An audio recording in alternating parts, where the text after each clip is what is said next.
You are not tired because you are doing too much. You are tired because your spirit is heavy. Meet Tishi. He sleeps 8 hours every night. He eats well. He exercises 3 times a week. Yet every morning he wakes up exhausted. His body has rested, but his soul has not. Imagine this. Tishi picks up a wooden training sword. He tries to practice a simple strike, but he cannot swing properly. Why? Because both his palms are gripping jagged stones, sharp, heavy, cutting into his flesh. These stones are invisible to everyone else, but Tishi feels them constantly. One stone is the argument he had with his father 3 months ago. Another is the project he started but never finished.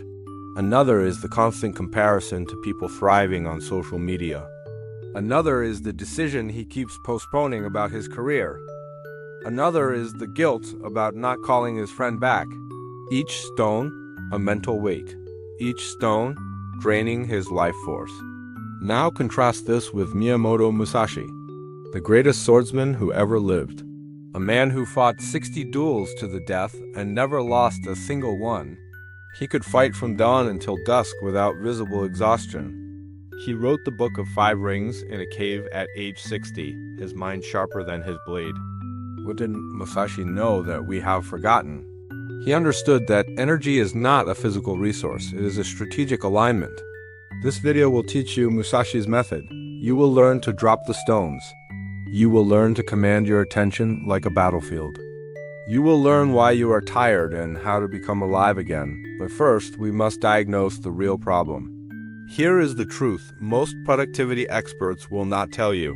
Burnout is not about overwork. Burnout is a strategic failure. Think of it this way. Musashi carried 2 swords, a long sword and a short sword. Each had a specific purpose. The long sword was for decisive, powerful strikes. The short sword was for close combat and quick, precise movements. Now imagine trying to use a long sword to cut vegetables, or trying to defend against a charging opponent with a tiny knife. Exhausting, right? That is what you do every day.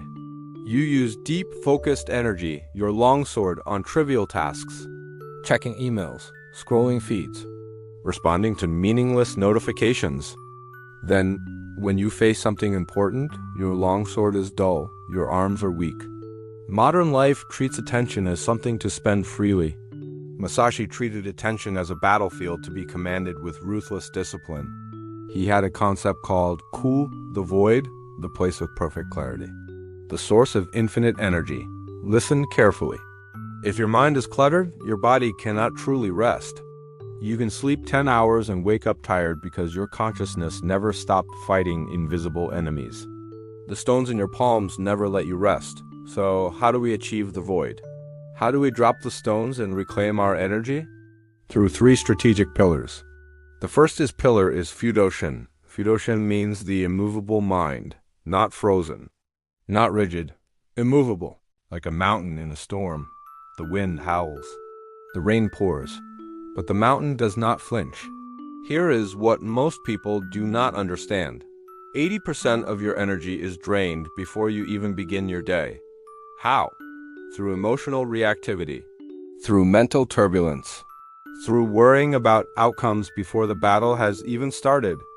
Every time you check your phone first thing in the morning, you swing your sword at a ghost. Every time you argue with someone in your head, you fight an invisible enemy.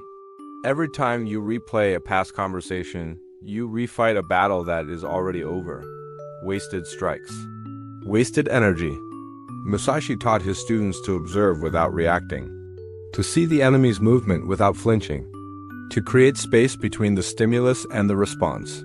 That space is where your power lives. So here is your first practice. Observe the breath of the enemy. When an intrusive thought arrives, anxiety about a deadline, anger about a comment, fear about the future, do not engage it. Do not fight it.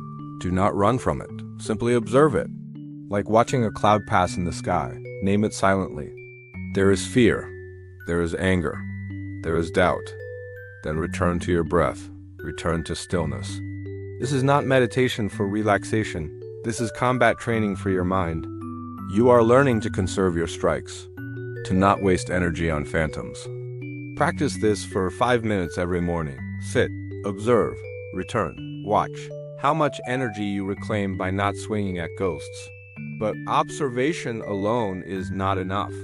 You must also learn the strategy of deep rest. The second pillar is the strategy of deep rest. You think you are resting, but you are not. After a long day, you collapse on the couch. You scroll through social media. You watch videos. You tell yourself you are recharging. You are lying to yourself. This is not rest. This is shallow distraction. Your brain remains in a high beta wave state, alert, reactive, stimulated. The mental silt never settles. The void never forms. True rest is not passive consumption. True rest is receptive readiness. Musashi would sit in complete stillness before a duel, not to relax, not to escape, but to allow his mind to become clear like still water. In that clarity, he could see every possibility, every opening, every threat. That is Ku, the void, the source of infinite energy. You cannot access it while scrolling. You cannot access it while binge watching. You cannot access it while your mind is constantly processing external input. So here is your second practice, the no input hour. Every evening, 1 hour before sleep, you enter the void. No phone, no television, no music, no podcasts, no books, nothing. Sit in silence, or walk slowly, or stare at a wall. Let your mind settle like disturbed water becoming clear again. At first, this will feel unbearable. The stones in your palms will scream for attention. The unfinished thoughts will claw at you. The boredom will feel like death. Good. That is the mental silt rising to the surface, so it can finally be released. Stay still, let it pass. Let the void form. Do this for 7 days and watch what happens. Your sleep will deepen. Your mornings will feel different. Your energy will return from a source you forgot existed. But even with a clear mind and deep rest, you will still waste energy if you do not understand the third pillar. The third pillar is Niten Ichiraiyo, or the two-sword approach. Musashi created Niten Ichiraiyo, the school of two swords, long sword in the right hand, short sword in the left. He did not always use both, but he always knew which sword the moment required. You must learn this too. Your life contains two types of tasks, long sword tasks and short sword tasks.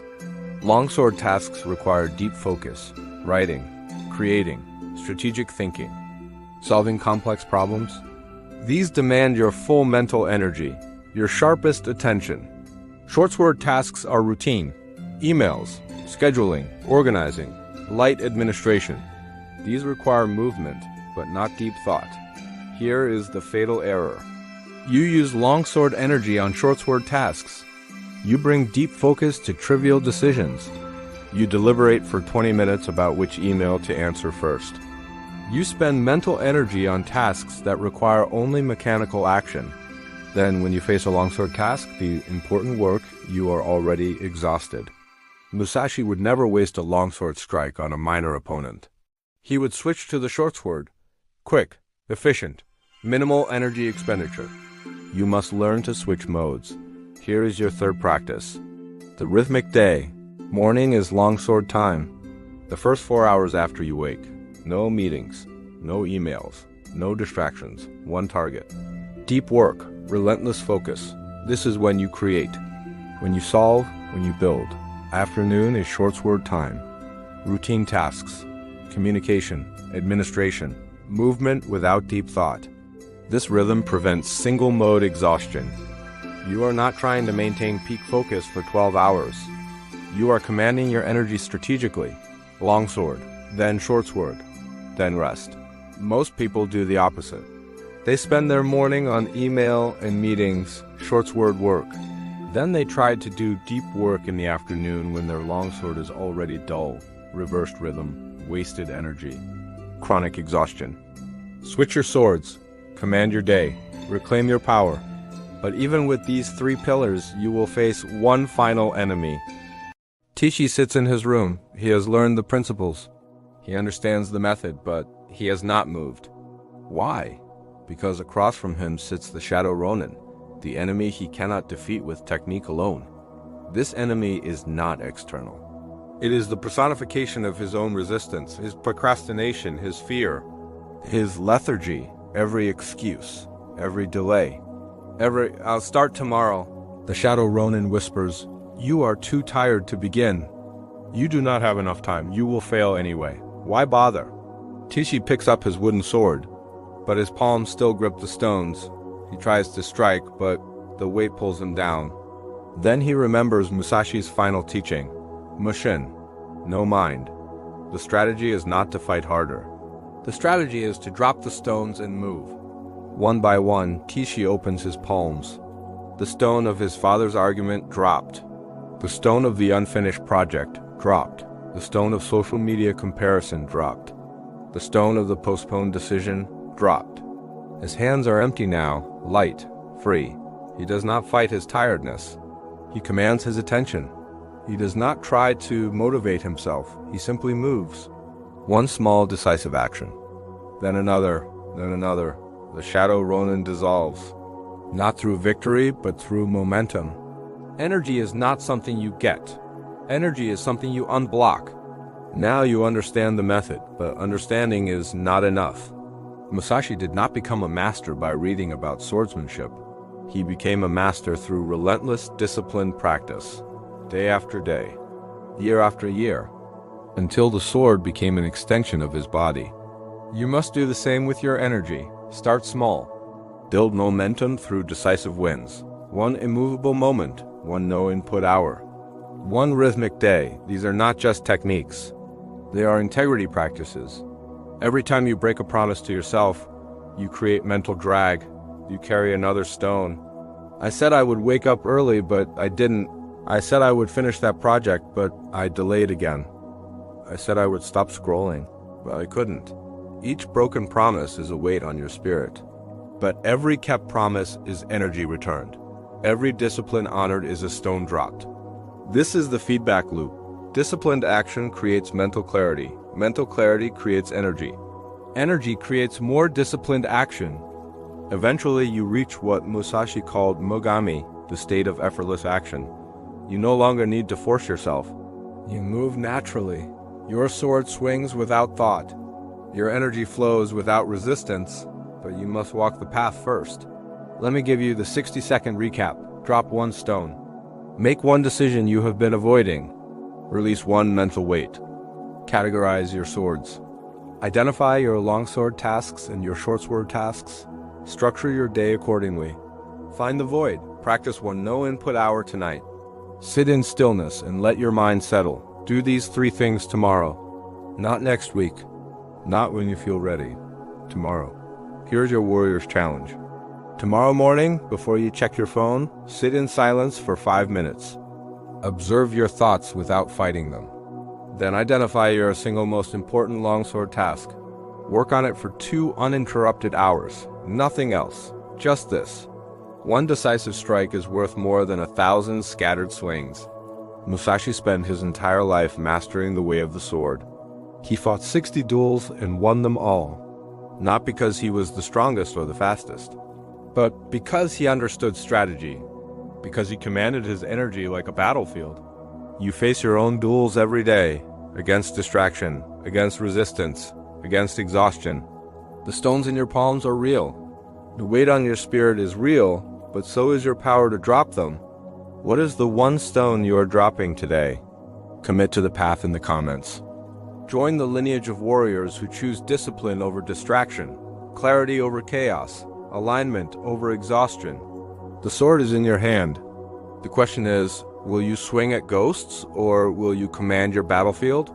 The path begins now.